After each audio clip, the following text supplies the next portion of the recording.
This is the third video for the unit on gene regulation. In this video, we will examine prokaryotic gene regulation with a focus on transcriptional regulation. In prokaryotes, gene regulation is simpler than in eukaryotes because DNA is not packaged into chromosomes, there is no messenger RNA processing, and there is no nuclear membrane separating transcription and translation. This means that in prokaryotes, gene regulation can occur either at the level of transcription or translation, including preventing translation from occurring or using post-translational modifications similar to eukaryotes. The most common gene regulation method in prokaryotes is regulation of transcriptional initiation. Transcriptional regulation can be either positive control or negative control. In positive gene regulation, there is an activator protein that binds to the activator binding site near the gene's promoter. That activator protein recruits RNA polymerase, increasing its ability to bind to the promoter and increasing the rate of transcription. When the activator protein cannot bind to the activator site, then RNA polymerase has a hard time finding the promoter and transcription occurs very rarely. The shape of the activator protein controls if it can bind DNA or not. Oftentimes, there's a small molecule that will bind to the protein, changing its shape, represented by the blue circle here. These small molecules are required to regulate binding of the activator protein. This is an example of an allosteric effect. In negative regulation, the regulatory molecule is a repressor protein, which binds to the repressor binding site on DNA called an operator sequence. Binding at the operator causes the repressor protein to block RNA polymerase from accessing the promoter region. Since RNA polymerase cannot bind, then transcription does not occur. Similar to the activator protein, the repressor protein has two conformations. One is able to bind DNA and one is not, allowing it to regulate the transcription of the gene. We will use the regulation of the lac operon to examine an example of both positive and negative regulation. An operon is a region of DNA that includes the coding sequences for multiple genes. So the genes are transcribed on one piece of messenger RNA called a polycistronic message. You can see here there are two protein coding genes, LAC-Z and LAC-Y, that make up this operon. The proteins encoded by these two genes are necessary for the cell to degrade lactose sugar for energy. LAC-Z encodes beta-galactosidase, which breaks the disaccharide lactose into two monosaccharides, while the LAC-Y encodes lactose permease, which is a transporter protein that allows lactose to enter the cell in high amounts.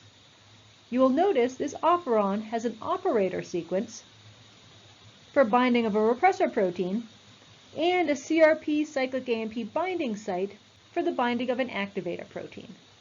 We will first look at the negative regulation of this operon. Negative regulation of this operon involves the LAC-I protein, which is the repressor protein that binds to the operator site to regulate the gene expression. The key to understanding gene regulation is to understand when the gene products are needed in the cell. The cell does not want to waste energy transcribing and translating genes it does not need. Because the lac operon genes are needed to break down lactose, the cell only needs to express them when lactose is present in the environment. If the proteins are produced when no lactose is present, they would be useless. The LAC-I gene, which is not part of the operon itself, is constantly expressed at a low level, so there's always LAC-I protein found in the cell.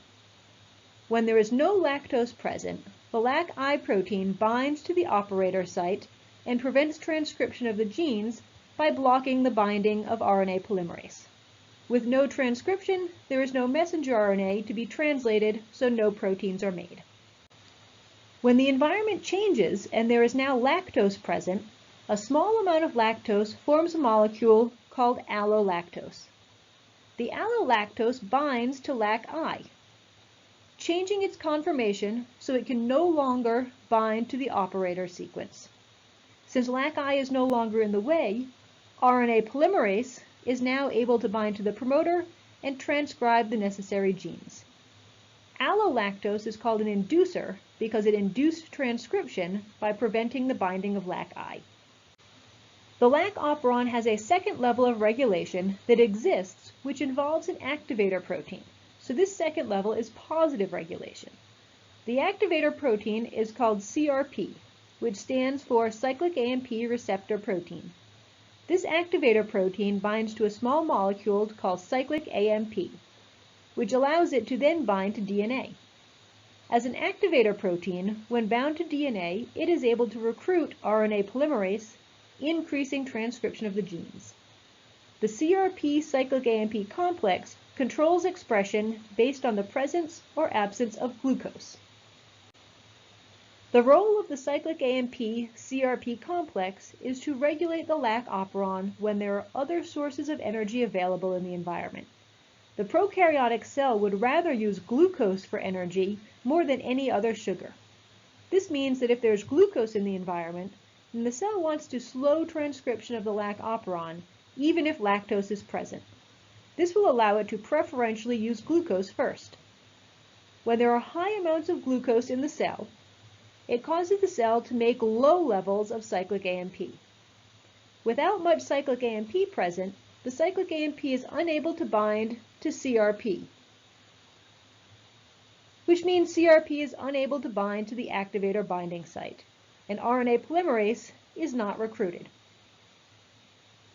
In this example, the environment does contain lactose, which means allolactose has bound to the lac-I repressor protein and caused it to not bind to the DNA. In this scenario, there would be very low levels of transcription. We have removed the repression, but because RNA polymerase is not recruited, only rarely will it find the promoter region and complete transcription.